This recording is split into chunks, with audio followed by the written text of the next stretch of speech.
The Eclipse portal is open, and it will magnify whatever you are already feeding. Listen closely. These are 9 crucial facts you must know before time runs out. If you follow this guidance, you won't be chasing fireworks.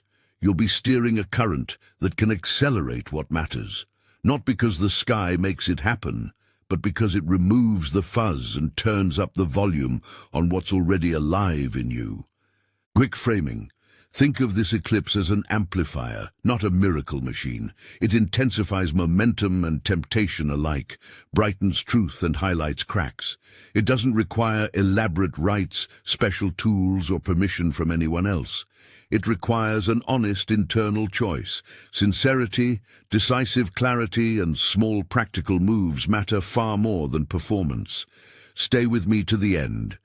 This is a 9-point checklist you can use during the window and in the days that follow. Fact 1. The portal amplifies whatever you are connected to. An eclipse functions like a magnifier held over your life. Whatever wire you're plugged into, your habitual fear, your quiet resolve, the relationships you nurture, becomes louder. If you've been feeding doubt, expect doubt to feel larger. If you've been training yourself in courage, you'll notice courage feels clearer, more available. This is not mystical favoritism, it's energetic mathematics. Intensity follows focus. The sky doesn't create your patterns, it simply makes your wiring more obvious to you and to others. On a practical level, this looks like small choices becoming disproportionate in their consequence. A short message you send, a conversation you decide to start, a boundary you enforce. Any of these can have ripple effects that feel bigger than usual. The important part is to notice what you're habitually reaching for. That awareness turns the amplifier into an ally instead of an overload. Takeaway: do an honest inventory now. What thought patterns, habits, and relationships are you actively feeding? Name one thing you can pause or strengthen today. Fact 2. Aligned impulsiveness appears. It's direction, not chaos. During an eclipse, you may feel sudden, sharp urges, a push to speak, to move, to choose. This sensation is what I call aligned impulsiveness, a compressed, clear nudge toward something that matches your next-level direction. It's not random adrenaline or panic.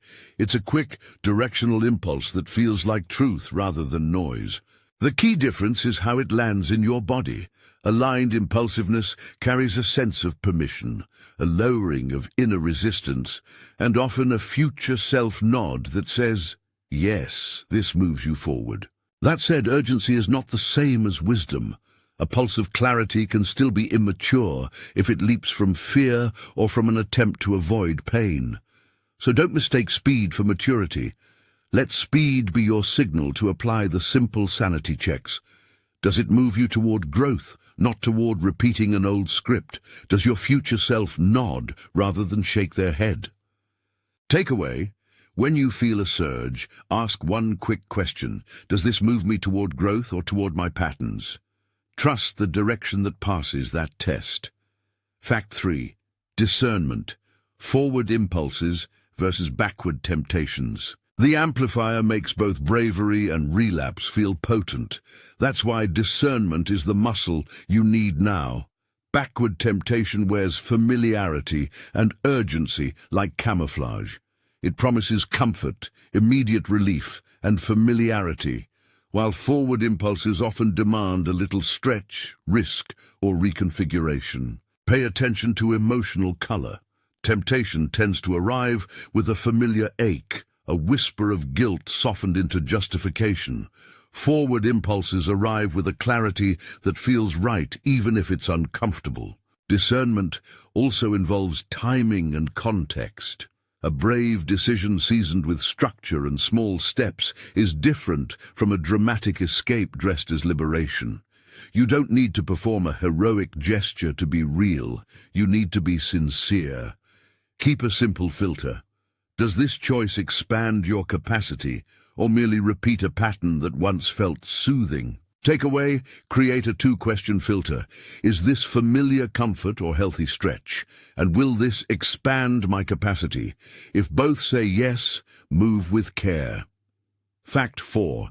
The eclipse dissolves the invisible internal ceiling. One of the quietest but most powerful effects you'll notice is the dissolving of invisible ceilings, the small internal rules that kept your ambition gated and your dreams framed as selfish. The portal can loosen those seams. Guilt softens, old not enough stories feel brittle, and the voice that said wait may finally be quieted. This is not permission to pursue without ethics or empathy. It's a recalibration that allows ambition to be framed as sacred service rather than vanity. When the ceiling cracks, it can feel disorienting. You might realize you wanted more than you allowed yourself to want. That recognition is the doorway to reclaiming energy that was previously spent on self-limitation. The challenge is to steward newfound permission with integrity. Expansion without alignment becomes chaos, but expansion with clarity becomes momentum. Takeaway. Name a hidden limit you've been living under. Give yourself one small, practical step that honors integrity while expanding possibility. Fact 5. Desire becomes direction. Ambition can be sacred, not selfish. Under this portal, desire doesn't have to be a moral problem. It can be a compass. Ambition often carries shame because it has been misread as selfishness. The eclipse can reframe desire as a form of calling if you connect it to purpose and service. That's why the most effective moves you can make during this window are those that unite your hunger with something larger than mere gratification. You'll see this play out in stories from other people. One viewer shared that after a similar eclipse, they stopped apologizing for wanting a different career and instead designed a small week-long plan to test it. They didn't promise a miracle. They simply treated desire as data. The result wasn't instant fortune. It was clarity and actionable momentum. That's the difference between indulgence and vocation. Takeaway: rephrase your desire as direction. What one testing move could you make in the next 72 hours that honors both your longing and your responsibility? Fact 6. Sincerity activates the portal. Theatrics do not. This is critical. The portal responds to honesty, not ceremony. You do not need elaborate rituals, mystic paraphernalia, or public performance. A single sincere internal decision, a realignment of intention, has far more gravitational pull than any pageantry. Sincerity looks like plain speech to yourself, a clear commitment, a naming of what you will do, and the first follow-through step. The difference between theater and sincerity is depth. Theater creates temporary intensity. Sincerity reorients the nervous system. When you choose with unvarnished honesty, even small actions carry proportionate consequence. That's why I keep saying, the decisive internal action matters far more than the spectacle. Takeaway: make one honest statement to yourself right now, short, specific, and non-dramatic, and commit to one immediate, small, follow-through step. Fact 7. The peak 2-minute window is a concentrated amplifier. There is a compressed peak where the effect tightens. A short, intense window when clarity is magnified beyond the surrounding current. Treat that period like a magnifying glass. It will not create new destiny, but it will reveal and intensify the choice you already hold. It's not about theatrics or timing your whole life to those minutes. It's about being present enough that if a simple, decisive action becomes available, you can take it without theatrical performance. This is where presence matters more than drama. 2 minutes of focused honesty can produce an orientation that shifts the next days and weeks. Be clear, don't use the peak to manufacture grand gestures. Use it to make a single honest decision, a naming, a boundary, a yes or no that you can carry forward in small steps. Takeaway: during the peak, pause inwardly, name one clear decision, and plan a practical first step you can take within 24 hours. Fact 8. The Ring of Fire suggests transformation, not total erasure. Numerology of 17 points inward. The Ring of Fire, that image of an incomplete circle, is symbolically instructive. It suggests continuation, not annihilation. It marks a reframing rather than a total wipeout. Parts of your life will continue in new forms, endings will be selective, and some threads will carry through. The visual of the ring tells a subtle truth. Transformation is often about rewriting, not erasing. Layered onto this is the numerology of 17, which can be read as self-partless introspection. 17 suggests a forced honesty with the self, a gentle but firm tug to align your inner story with your outward moves. Read both as interpretive tools rather than destiny. They offer a language for what's happening inside. Use them to craft questions to yourself, not to pin your fate to a number. Takeaway: visualize the ring as a loop that's opening into a new course. Ask yourself, what do I want to continue and what needs reshaping? Then pick one concrete reshaping step. Fact 9. After the eclipse, expect acceleration, rearrangements, and synchronicities. The days and weeks after the portal often feel faster. Things rearrange, opportunities prompt action, conversations shift, and synchronicities increase. Acceleration doesn't mean instant fixes. It means that small choices now meet proportionally larger ripples later. The trick is to remain steady amid the speed. Protect your energy, avoid being swept by every bright thing that appears, and prioritize commitments that align with the decision you made during or after the peak. Remember, acceleration is not a guarantee of outward success, and it's not an invitation to scatter. It's an invitation to be deliberate.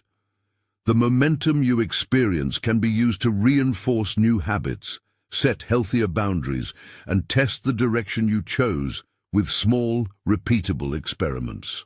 Takeaway: plan a simple 14-day follow-through, 3 specific actions you will take in the week following the eclipse to steward momentum without overcommitting. Microclimax: the 2-minute peak, presence and decisive honesty, not spectacle. This is the most urgent moment. If you find yourself in that concentrated 2-minute window, slow down internally. Presence is the only tool that works here. Close the noise, literally or figuratively, and listen to the single clearest truth you can name. Your task is not to perform, it's to decide with honesty. A tiny, unadorned decision is more powerful than a dramatic public vow. Let your future self be the test. Imagine them tapping your shoulder. Would they smile with relief or wince? If you're uncertain, choose the smallest courageous step that confirms direction.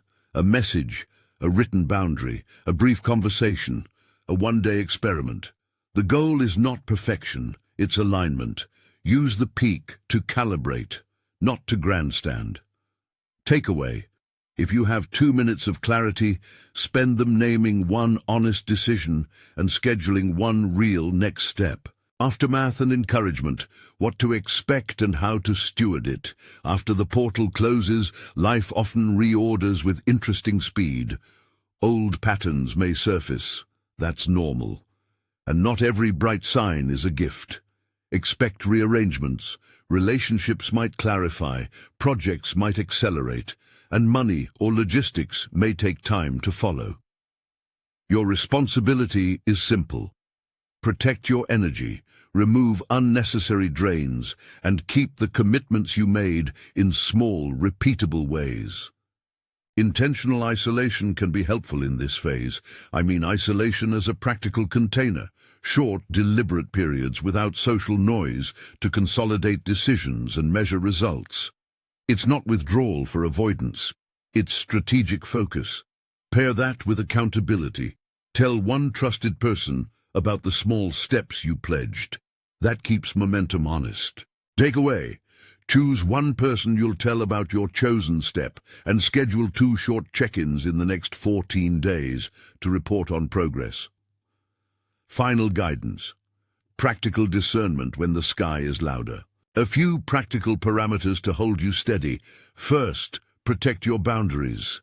Amplification can make people and opportunities seem larger than they are. Second, keep a simple decision diary. Jot the small choices you make and why you made them. This creates a record you can review when things speed up. Third, prioritize consistency over spectacle. A tiny daily action aligned with your decision will outlast a dramatic one-time move. Remember the internal markers of alignment: clarity, low anxiety about outcomes, future self-resonance. If those are missing, slow down. Temptation often appears as a fast shortcut with familiar edges. Treat it with suspicion and a simple test. Does this build capacity or merely numb discomfort? Final CTA, one clear ask. If this spoke to you, comment one honest decision you're committing to in the next 48 hours. Keep it small and specific, a message, a boundary, a tiny test. Share it so you don't carry the momentum alone. Move forward gently with an honest heart. The portal can make your choices louder. Use that sound to tune into what's truly yours.